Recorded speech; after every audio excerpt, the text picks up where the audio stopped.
¿Cómo están?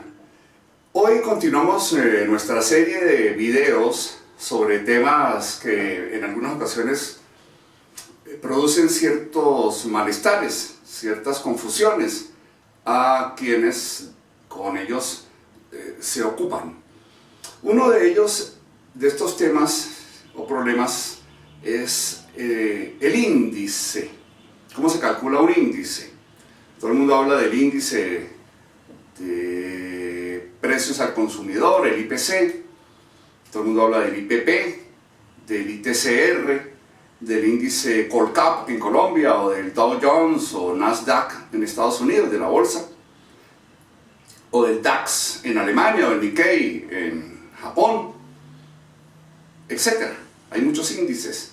Para indexar también surge la pregunta: ¿cómo se indexa un valor? Por ejemplo, el salario de las personas en un país determinado, etc.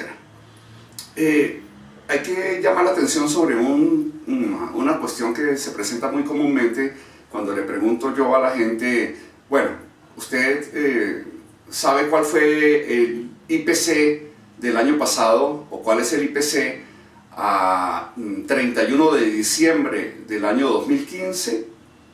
Y, por ejemplo, en este caso, en el caso colombiano, casi todo el mundo, si es que está enterado obviamente de la cifra, dice 6,77%, lo cual es falso, no es cierto.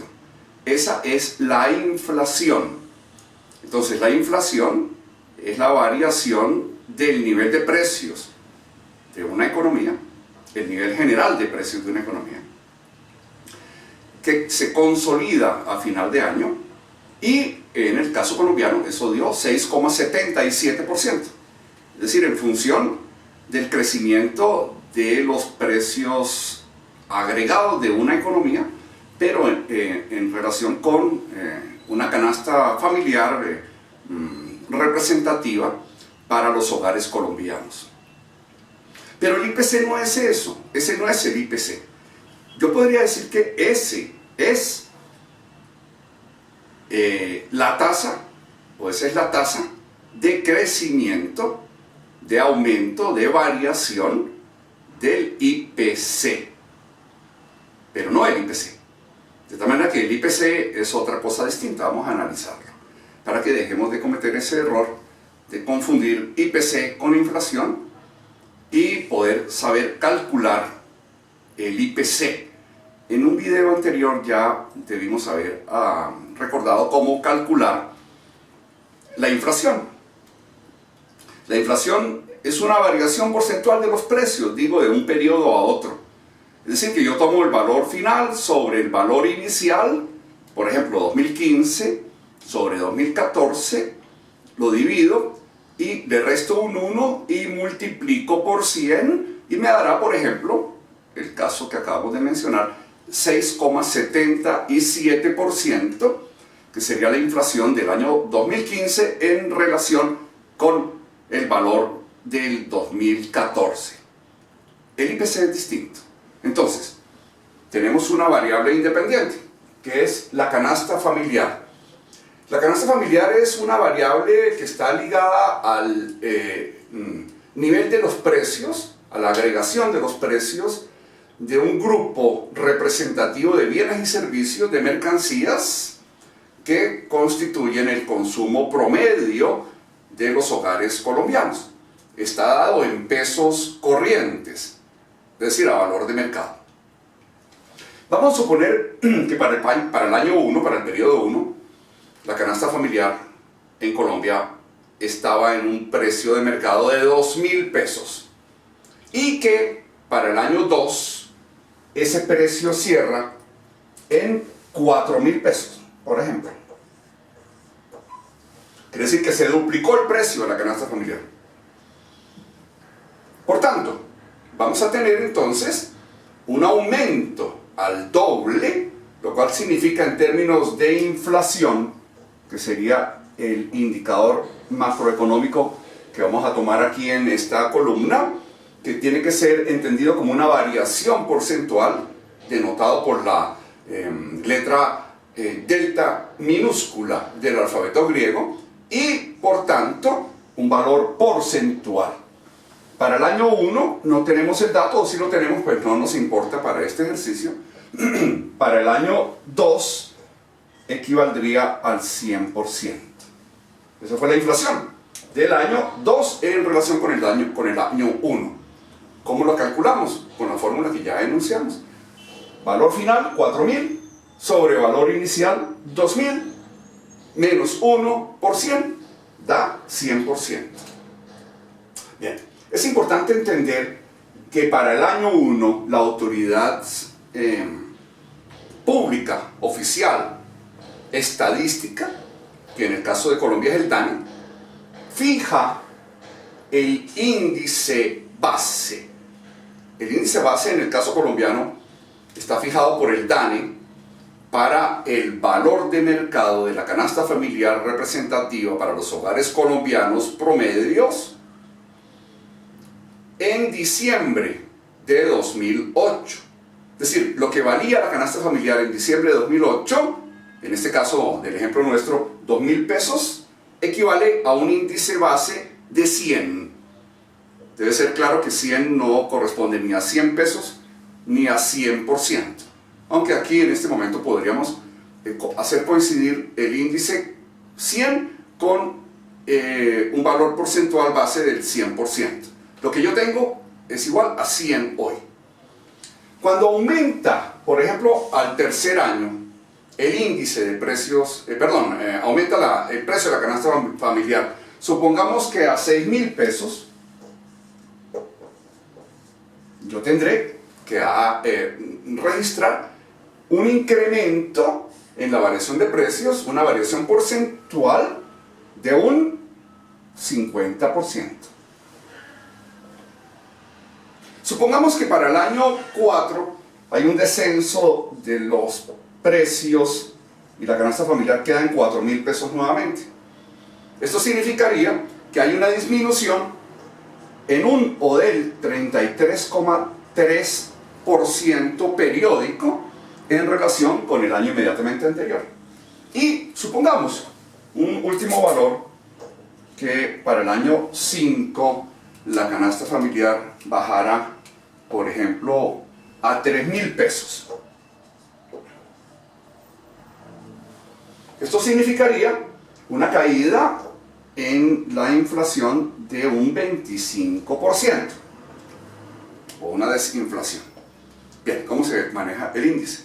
Entonces, el índice se trabaja con base en una fórmula que ya vimos en una sesión anterior, que es esta. Cuando yo tomo el valor inicial, lo multiplico o lo pongo en función del factor de variación, en este caso de la inflación, dividido entre 100, sumándole un 1 y me da el valor final. Ese valor inicial o K sub 0, podríamos en este momento del ejemplo decir que es el índice base para el año 1, es decir, 100, que al multiplicarse por la inflación factorizada nos dará el índice del año 2. Y así consecutivamente. Para el 3 tendré como base el 2, para el 4 como base el 3, etc. Bien, vamos a hacer la ecuación. Entonces yo tomaré el índice base de 100 y con base en la variación del nivel de precio, es decir, la inflación, entonces ese índice me quedará en 200 para el año 2. Si aumenta un 50% la inflación, el índice me quedará en 300 para el año 3. Si disminuye en 33,3 periódico por ciento el nivel de precios de la economía o de la canasta familiar en este caso, es decir, la inflación se da negativa, una desinflación de un 33,3% periódico, el índice me quedará para el año 4 en 200. Y finalmente, si hay una desinflación del 25% para el año 5, el índice me quedaría en 150, es decir, una cuarta parte de disminución. Vean ustedes que no hay una relación en términos de identidad de los valores, obviamente que sí hay una relación en términos económicos y matemáticos, entre el índice, que no se parece mucho a la inflación. La inflación es una tasa de variación, de incremento o disminución porcentual del valor base, que es la variable independiente, que está ligada en este caso a bienes y servicios en términos de precios de mercado, con el IPC, que es un valor arbitrario establecido, fijado por la autoridad estadística para establecer o hacer el seguimiento con base en el registro de un índice. El índice no es más que un número arbitrariamente establecido como base, 100 para el valor inicial, que me permite hacer el seguimiento al comportamiento del nivel de precios de la canasta familiar en este caso, o de las acciones que cotizan en bolsa, por ejemplo, en el Dow Jones, o en el Nasdaq, o en el Nikkei, o en el Colcap, o en el caso del índice de salarios nominales en la economía nacional de tal país, etc. Finalmente, vamos a volver a escribir aquí en el tablero la fórmula para calcular el índice. O sea, si yo digo que el índice de precios del consumidor para el periodo 1 lo pongo en función de la inflación, factorizándola de tal manera que, por ejemplo, para el año 2 yo haga esto querrá decir que me dará 100, que es el valor inicial, por la ecuación, que es 1 más 1, que sería 2, me daría un índice final de 200 para el índice de precios al consumidor para el año 2, como vemos acá. Con esta formulita ustedes reemplazan simplemente la variación de la tasa de inflación en la fórmula y el cociente que da al resolver los valores que están dentro del paréntesis, en este punto, les dará aquí consecutivamente 300 para el año 3, 200 para el año 4, 150 para el año 5. Así se manejan los índices, no es complicado. Bien, espero que nos veamos en una nueva ocasión con otro tema de su interés. Si tienen alguna inquietud o les interesa algún tema en particular que yo quisiera colaborarles, obviamente escríbanme, dejen un mensaje y con mucho gusto yo hago un video. Que estén bien.